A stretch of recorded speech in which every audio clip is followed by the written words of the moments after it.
حي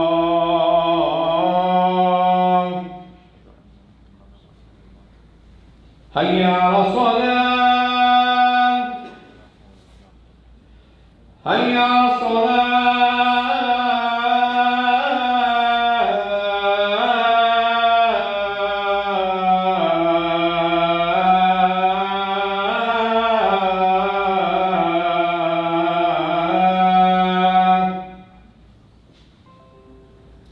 حي على الفلاح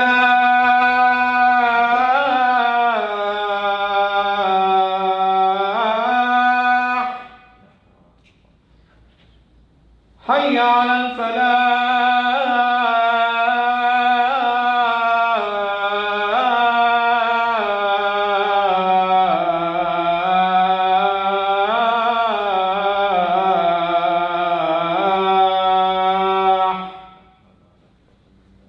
الله أكبر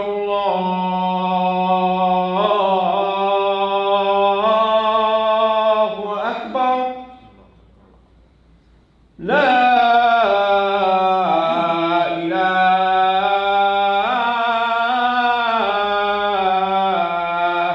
إلا الله.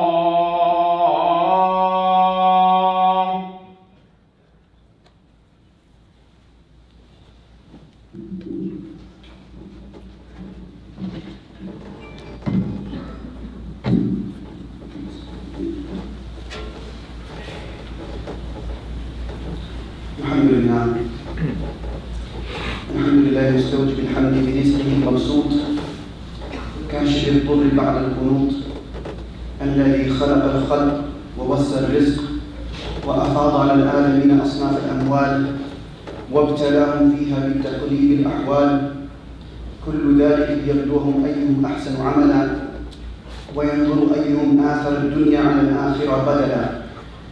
وأشهد أن لا إله إلا الله وحده لا شريك له وأشهد أن محمدًا عبده ورسوله الذي نسخ بملته مللا وطوى بشريعته أديان ونحلا صلى الله عليه وعلى آله وأصحابه الذين سلكوا سبل ربهم ذللا وسلم تسليما كثيرا. أما بعد، فقد قال الله تعالى بعد أعوذ بالله من الشيطان الرجيم بسم الله الرحمن الرحيم يا أيها الذين آمنوا لا تلهكم أموالكم ولا أولادكم عن ذكر الله ومن يفعل ذلك فأولئك هم الخاسرون. وقال تعالى الذين يبخلون ويأمرون الناس بالبخل ويكتمون ما آتاهم الله من فضله. وقال رسول الله صلى الله عليه وسلم في حديث يقول ابن آدم ما لي مال يهلك يا ابن آدم إلا ما أكلت فأفنيت أو لبست فأبليت أو تصدقت فأمضيت أو كما قال عليه الصلاة والسلام. Respected brothers, sisters, elders, a question we should often ask ourselves is that am I becoming closer to Allah Azza wa Jal, or am I distancing myself from Allah Subhanahu wa Ta'ala? If it is my destiny to leave these mortal planes, and indeed it is our destiny to leave these mortal planes, am I satisfied with my a'mal? Am I satisfied with my actions? One of the things that diverts our attention from becoming close to our Creator is the deception of this world.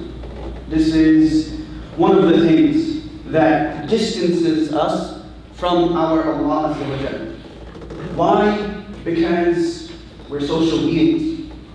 We're social beings, and we are affected by our surroundings. We are social beings, we're affected by things that are all around us. Obviously, if we live in a spiritual society, then that will help us with our spiritual development, and it will help us forge a bond with our Creator Azza wa Jalla. And because dunya, the root word dunya, that comes from dal nun waw, dunu, which means to get close, to come close. And the akhirah, it means far. The akhirah, it means distance. So this too, it contributes to our unawareness. It contributes to our unawareness. It contributes to our obstacle. It contributes and becomes an obstacle to forge a bond with Allah Azza wa Jalla. The dunya, another reason is that the dunya is tangible and the akhirah is intangible. We see it all around us. We see the world all around us. We don't see the akhirah. We don't see the akhirah. So it's intangible. The world is all around us. We see an immediate impact. We see immediate benefits. So it is tangible. Whereas the akhirah, this is intangible. The akhirah is based on iman. It is based on iman. And it is ghaib. It is from the ghaib. It is from the hidden things. It is from the unseen. Thus, many people, they are deceived by the world and what it has to offer. Many people are deceived by the world and whatever it has to offer. The dunya takes over their life due to the factors that I have just mentioned. The dunya, the world, materialistic pursuits, it completely occupies their entire lives. And it is because of these factors. Allah subhanahu wa ta'ala in the Quran mentions this in Surah Al-Dahr. إِنَّ هَؤُلَاءِ يُحِبُّونَ الْعَاجِلَةَ وَيَذَرُونَ وَرَاءَهُمْ يَوْمًا ثَقِيلًا. Allah subhanahu wa ta'ala in Surah Al-Dahr is saying that verily these people, they desire what is immediate. They desire immediate gains, immediate profit. Whatever is tangible, this is the nature of human beings. This is the nature of humanity. And they completely ignore the akhirah. They completely ignore the akhirah. The thing that matters, Allah subhanahu wa ta'ala says, they completely ignore it. They leave it. They ignore it.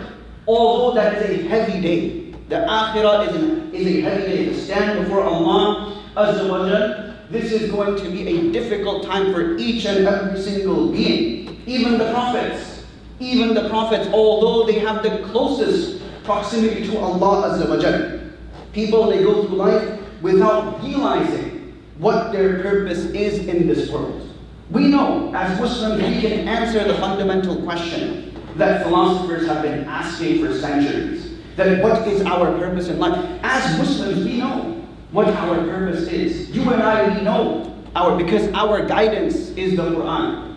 Our guidance is the Prophet ﷺ. But people, the vast majority of people, they go through their lives without realizing what their true purpose is in this world. They know that their shoes have a purpose. People know that their jackets have a purpose. Their clothing has a purpose. But what is humanity's purpose in this world? Why did Allah Azza wa Jal create us? What is the answer to this question of why Allah Azza wa Jal has created us? I mean, who chose to be born? Who chose to be born? You and I, we didn't choose to be born. And we didn't choose where we're going to be born. Who chose to be born in New York, or Sydney, or Pakistan, or Afghanistan, or Britain, or anywhere in the world for that matter? Anywhere in the world, who chose that this is where we're going to be born? We didn't choose. Allah subhanahu wa ta'ala chose. This was the decree of Allah Azza wa Jalla. So we didn't choose, it was Allah subhanahu wa ta'ala that chose. If Allah had so desired, we could have been born on an archipelago. We could have been born on an island somewhere, or somewhere in the mountains. But it was the decree of Allah Azza wa Jalla that we are born in various places. So we came into this world involuntarily. We came into this world involuntarily. And by Allah, when the angel of death comes knocking, the angel of death is not going to have any kind of appointment. There is no appointment. The angel of death doesn't have an appointment system where he jots it down in his notebook. The angel of death, he comes without an appointment. We will leave this world also involuntarily. We came to this world involuntarily, and we will leave this world involuntarily. So just as we didn't choose to come in this world, we don't choose when we're going to leave it. We didn't choose when we're going to come into this world, and we're not going to choose when we leave this world. We're not going to choose when we leave it. At that time, there is no choice. A person won't be able to say, you know what? I have a few 100,000 more to go before I make my first million. A person won't be able to say something like that. A person is not going to say that, you know what? I still have lofty aspirations. I have not become the president of my condo association. No. At that time, when the angel of death comes, this is it. We have to leave this world. There is no such thing as being given an additional reprieve or additional time. When it's our time to go, we will leave this world involuntarily. The point is that we came into this world involuntarily, and we are going to exit this world involuntarily. So just because we're old, or we feel that we're young, we think that, oh, you know what, nothing is going to happen to me. I still have time. Many people, they think along these lines. They think along the lines that I still have a lot of time. I still have these lofty aspirations that I have not yet achieved. I have not yet accomplished. But when it's our time to go, we're going to go. Because this is not in our control. Just as our birth and coming into this world was not in our control, similarly leaving this world, that too is not going to be in our control. If this is the reality, we have to ask ourselves, what gives us the right and liberty of doing what we wish to do in this world? What gives us that right? When we have no control over when we came and how we're going to live, then we have to ask ourselves the question that, what is my purpose in this world? I can't do whatever I wish, because if that's not in my control, if my birth is not in my control, if coming into this world is not in my control, if leaving this world is not in my control, then doing whatever I want, that too shouldn't be in my control. That too shouldn't be in my control. From when we are born to when we die, this life is a trust from Allah Azza wa Jalla. The life that we have is a trust from Allah Azza wa Jalla. Everyone here wants success. We all want success. We all desire success. But what is the definition of success? Because you and I, we have a very understanding of what constitutes success.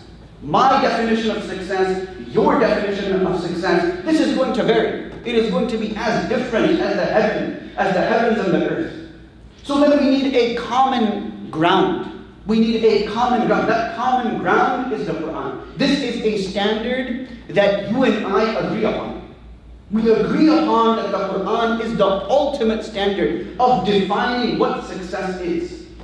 Because our understanding of success is going to be varied. We'll ask different people, we'll ask a set of 10 people, they will give different definitions of success. But Allah Azza wa Jal has defined success very succinctly in the Quran. When Allah subhanahu wa ta'ala speaks about success, what does He say? فَمَنْ زُحْزِحَ عَنِ النَّارِ وَأُدْخِلَ الْجَنَّةَ فَقَدْ فَازَ. That the person who has distanced himself from the hellfire and has been admitted into paradise, فَقَدْ فَازَ, then that person is successful. That is ultimate success. And then Allah subhanahu wa ta'ala immediately says, وَمَا الْحَيَاةُ الدُّنْيَا إِلَّا مَتَاعُ الْغُرُورِ. And the worldly life, this worldly life that we have, this worldly life that we are occupying, it's nothing but mata'ul ghurur, provisions of deception. It is provisions of deception. It's like a dream. You know, a dream seems very real. When we're having a dream, it seems very real, palpable. We can feel pain. We can feel things in our dream. We think it's real, but then we wake up and we realize that it's not real. You realize at that time that this was nothing but a delusion. And this is what this world is. It's a delusion. It's a long dream. And when the akhirah comes, that's when everything will become real. Ali radiallahu anhu is attributed, and this is what the world is. Ali radiallahu anhu, a statement was attributed to Ali radiallahu anhu where he said that people are asleep, an-nasu niyam. That people are asleep. When they die, they will wake up. People are asleep, but when they die, they will wake up. We think we are awake, but we aren't. You and I think that we are awake, but we aren't. We see the akhirah after our eyes close. When we leave this world, when we depart these mortal planes, and our eyes close from these mortal planes, this is when we will witness the akhirah. That's when everything will be realized.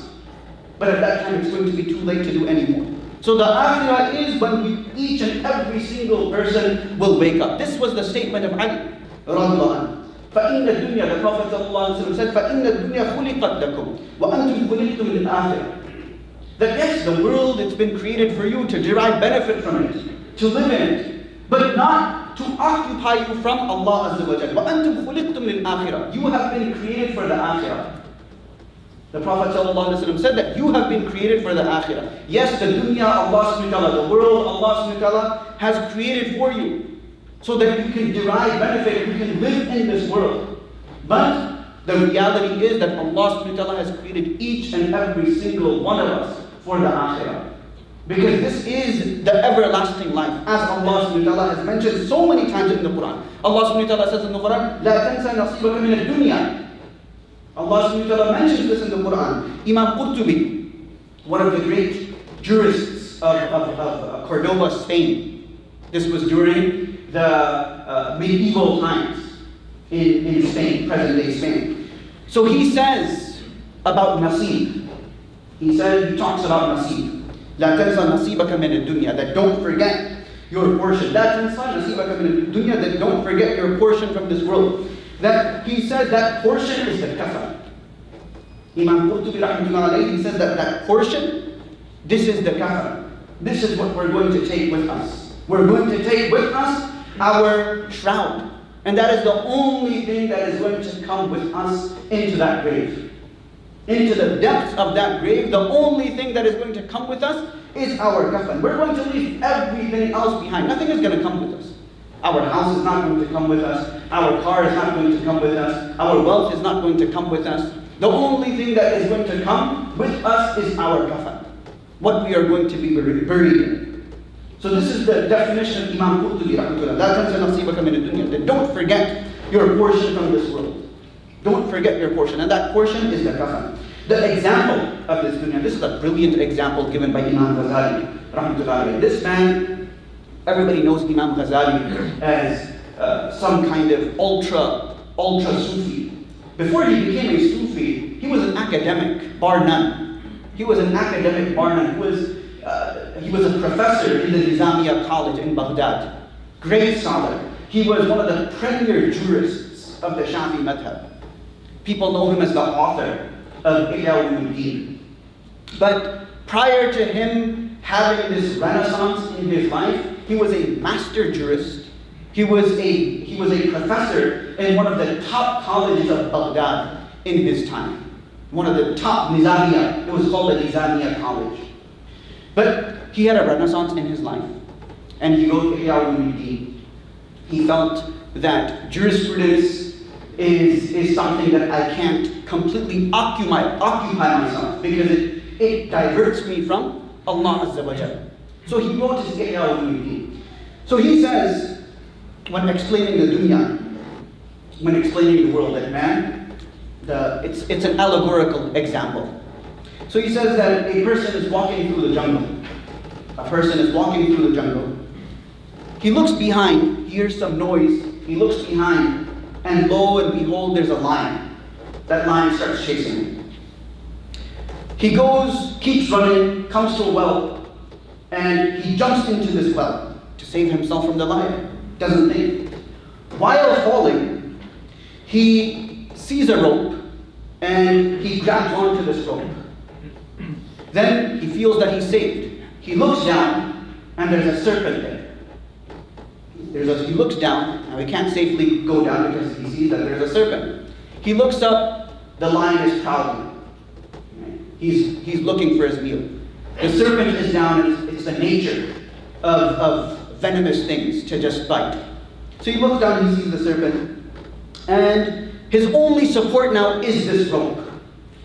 And now this rope, he looks a little bit above him, and he sees a black mouse, and he sees a white mouse nibbling on the rope. He sees a black mouse and a white mouse nibbling on this rope. And then, and he knows that this is, eventually I'm going to fall. Eventually I'm going to fall.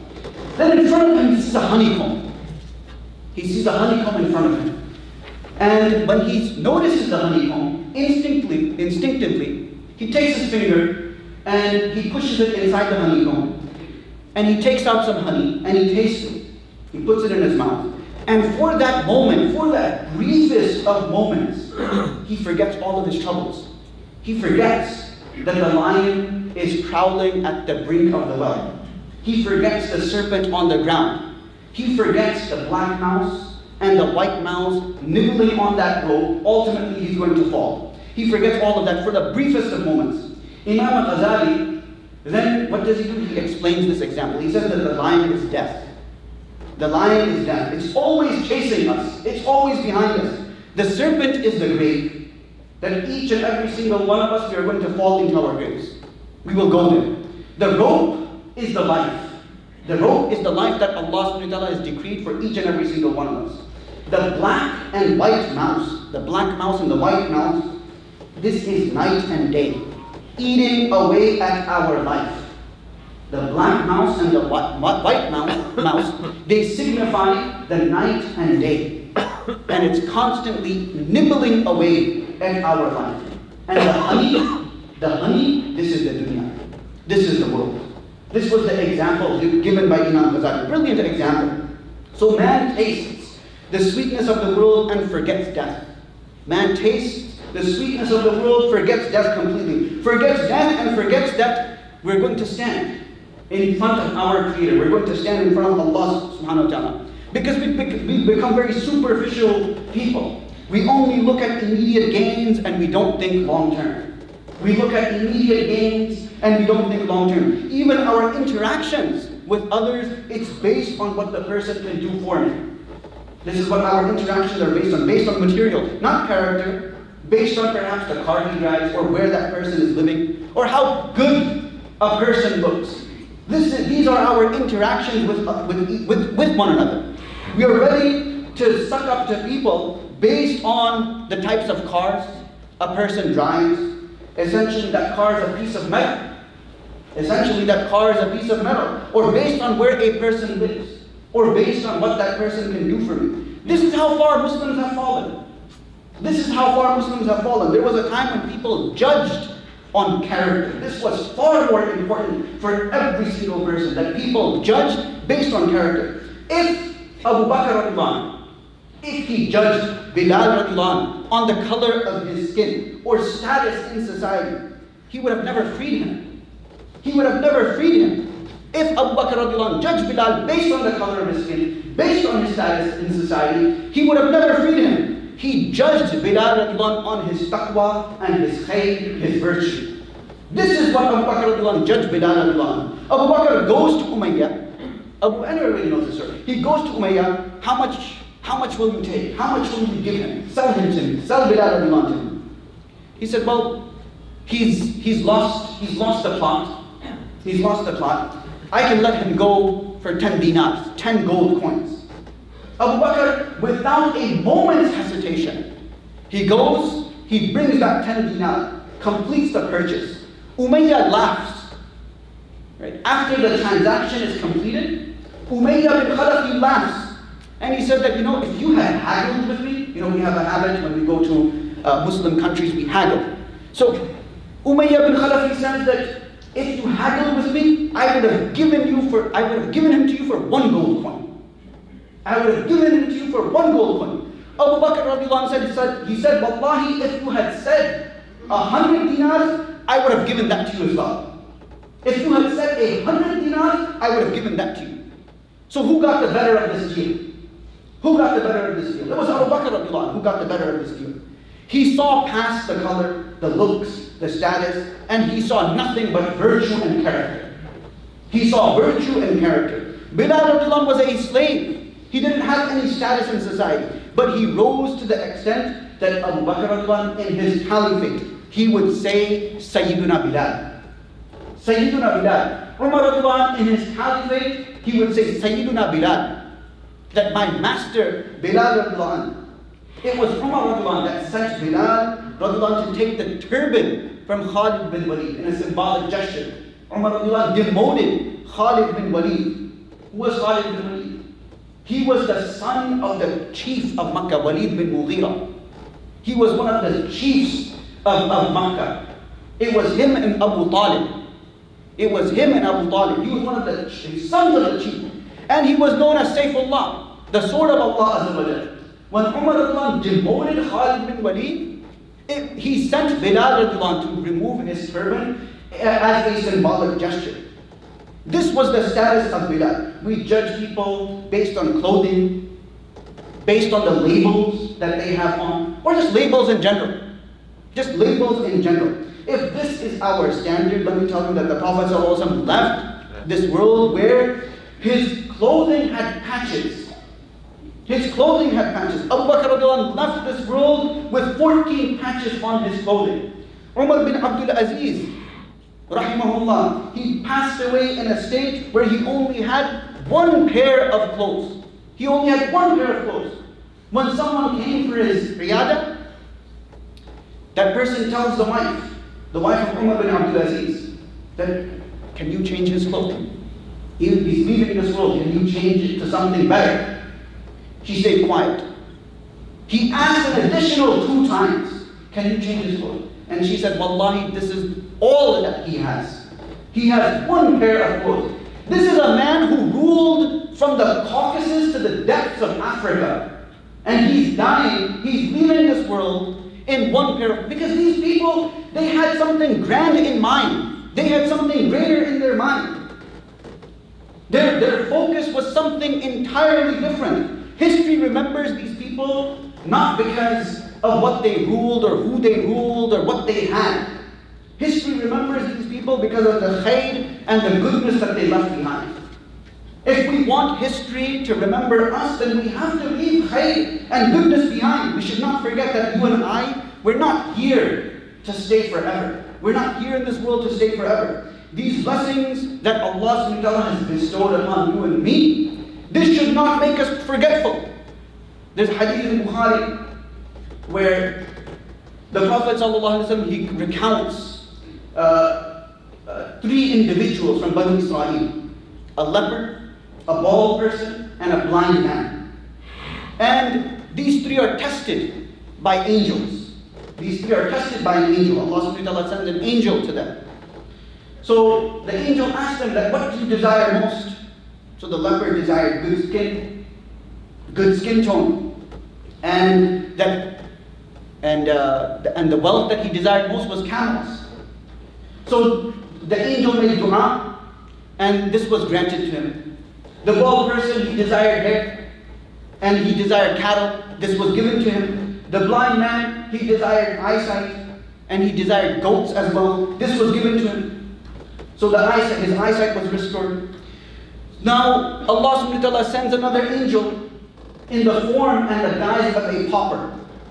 He goes to the leper and the bald man. Both of them denied the blessings. He asks them that, I am such and such person.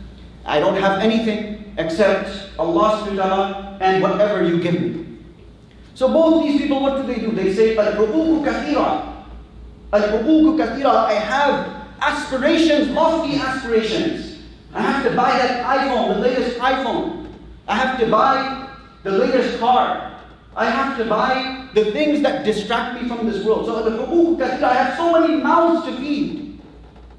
The people that are suffering in distant lands, that's not my issue, that's not my problem.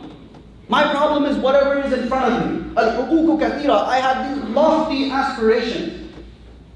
And then when that angel said, but this is given to you by Allah. No, it wasn't. I inherited this.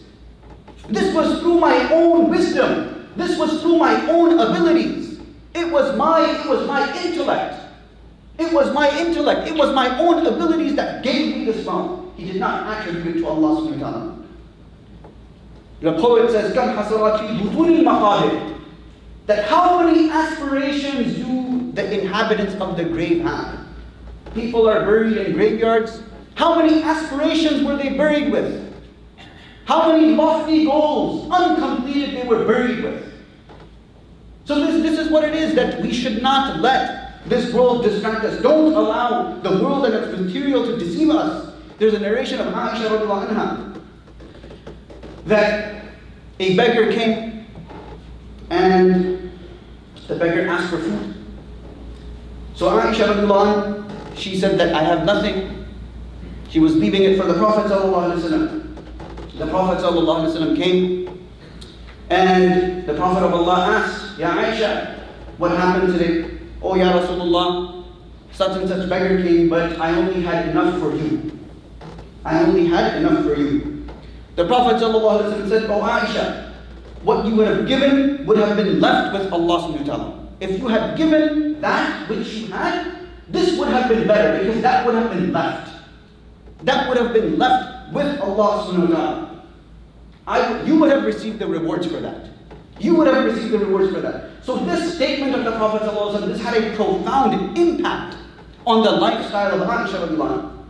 So when the Prophet of Allah passed, years went by. Aisha radiallahu anha is living with her attendant Barira radiallahu anha. A beggar comes.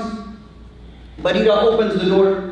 Aisha, she has a little bit of barley, wheat. And Barira comes, "Oh Aisha, you don't have anything." She's fasting. Aisha radiallahu anha is fasting. So she says that you only have this handful of wheat. Aisha radiallahu anha says that no, give it. Allah subhanahu wa ta'ala will provide. Allah subhanahu wa ta'ala will provide. This is the Iman. It's amazing when you look at the Iman, the yaqeen, the conviction that the Sahaba had. Amazing conviction. They had, for them the Akhirah was a very tangible thing. It was real for them. So she says, Allah subhanahu wa ta'ala will provide. And that small amount of wheat is given to the beggar. Now, what happens is that Asr time comes. It's Maghrib. And at Maghrib time, they hear a knock on the door. And a man comes and gives a goat.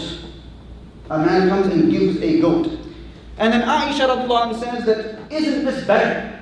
Isn't this goat better? Better than that handful of wheat that if I had saved it, yes, sure, it would have benefited me.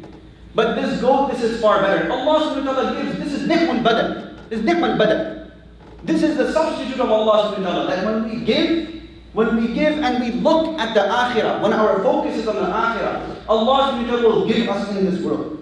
Then she said that, "I swear by Allah," and this is amazing. She said that, "I swear by Allah, none can be a true believer until our trust in Allah is stronger than what we have in the palm of our hands." This was the statement of Aisha radiallahu anha. We see the dunya, we see this world, but our belief in Akhirah should be far stronger. What is around us, what is surrounding us, this is for a finite period. The Akhirah, this is infinite. Allah subhanahu wa ta'ala gives Iman that makes us realize the worldly deceptions. أقول قولي هذا واستغفر الله ولكم ولسائر المسلمين فاستغفروه.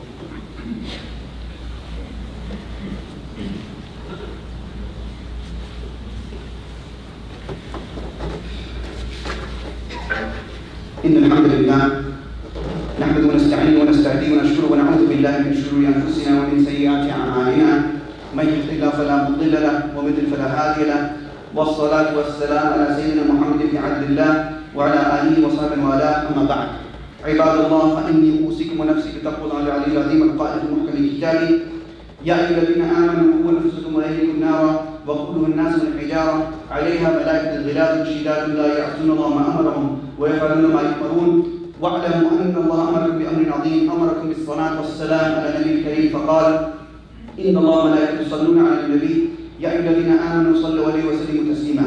اللهم صل على سيدنا محمد وعلى آل سيدنا محمد كما صليت على سيدنا إبراهيم وعلى آل سيدنا إبراهيم إنك حميد مجيد. يقول الله تعالى: يا أيها الناس اتقوا ربكم إن زلزلة الساعة شيء عظيم يوم ترونها تذهل كل مرضية أما أرضعت وترى كل ذات حمل حملها وترى الناس سكارى وما هم بسكارى ولكن عذاب الله شديد. اللهم إنا دعوناك فاستجب لنا دعانا فاغفر اللهم لنا ذنوبنا وإسرافنا في أمرنا. اللهم اغفر للمؤمنين والمؤمنات الأحياء منهم والأموات. ربنا آتنا في الدنيا حسنة وفي الآخرة حسنة وقنا عذاب النار. اللهم اجعلنا هداة مهتدين غير ضالين ولا مضلين. اللهم استر عوراتنا وآمن روعاتنا واكفنا ما همنا وقنا شر ما نتخوف. اللهم اجعل اجتماعنا هذا اجتماعا مرحوما وتفرقنا من بعض تفرقا معصوما ولا تجعل فينا ولا معنا شقيا ولا محروما. اللهم تقبل منا صلاتنا وقيامنا وركوعنا وسجودنا وتقبل منا صالح أعمالنا واجعلنا من المقبولين في الدنيا والآخرة. ربنا هب لنا من أزواجنا وذرياتنا قرة أعين واجعلنا للمتقين إماما. اللهم اجعل أولادنا أبرارا أتقياء وأنبتهم في الإسلام نباتا حسنا. اللهم اصلح ديننا كله، اللهم اصلح شأننا كله. عباد الله، إن الله يأمر بالعدل والإحسان وإيتاء ذي القربى وينهى عن الفحشاء والمنكر والبغي يعظكم لعلكم تذكرون اذكروا الله العظيم يذكركم واشكروه يزدكم واستغفروا يغفر لكم واتقوا يجعل لكم من أمركم مخرجا. There's one request. Everyone is requested to keep in their highest du'as Sister Iqra Ayman. She's 19 years old, she's in a coma. May Allah subhanahu wa ta'ala grant her Shifa Kamil Ajil Mustamid. All those who are sick, remember them in your highest du'as. And those who have passed, may Allah subhanahu wa ta'ala exalt their ranks. May Allah subhanahu wa ta'ala admit them into Jannah al-Firdaus. Aqim as-salam.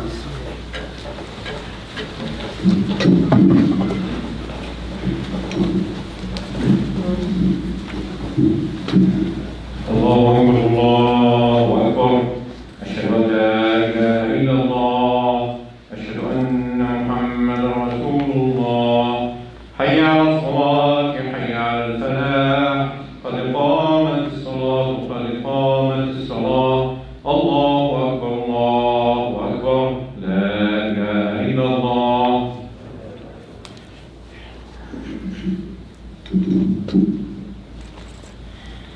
الله أكبر.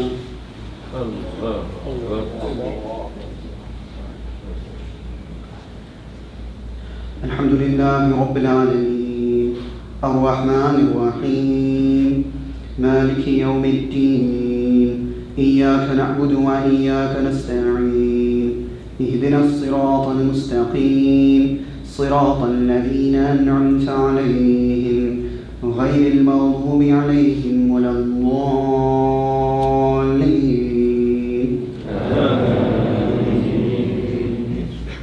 القارعة ما القارعة وما أدراك ما القارعة يوم يكون الناس كالفراش المبثوث وتكون الجبال كالعهن المنفوش فأما من ثقلت موازينه فهو في عيشة راضية وأما من خفت موازينه فأمه هاوية وما أدراك ما هي نار حامية. الله أكبر.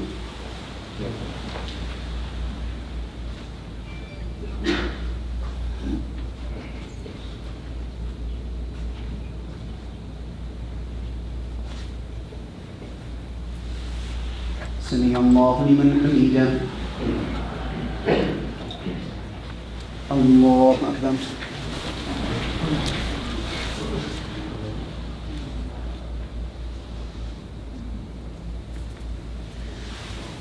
الله أكبر. الله أكبر.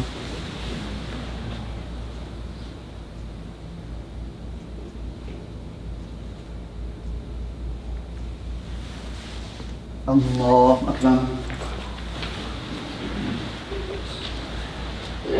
الحمد لله رب العالمين الرحمن الرحيم مالك يوم الدين إياك نعبد وإياك نستعين اهدنا الصراط المستقيم صراط الذين أنعمت عليهم غير المغضوب عليهم ولا الضالين.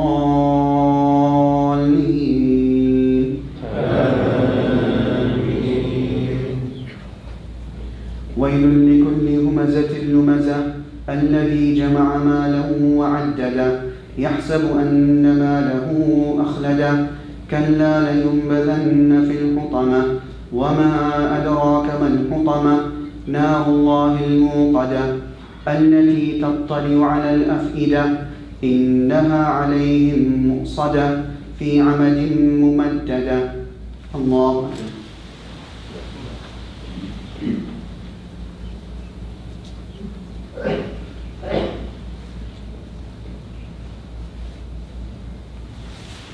سمع الله لمن حمده.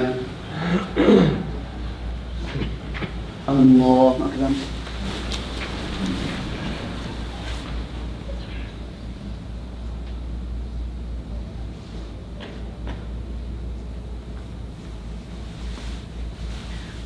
الله أكبر.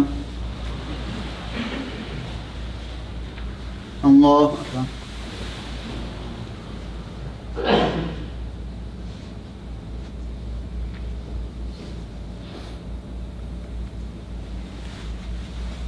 الله أكبر.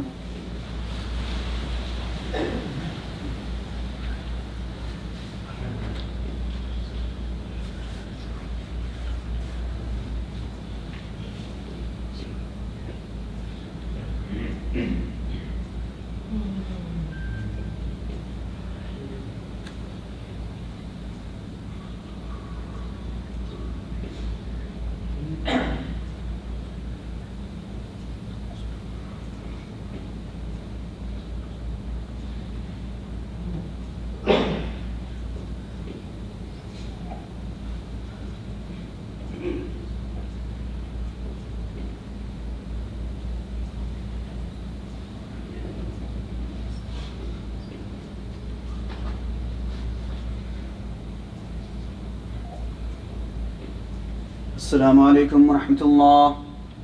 السلام عليكم ورحمة الله.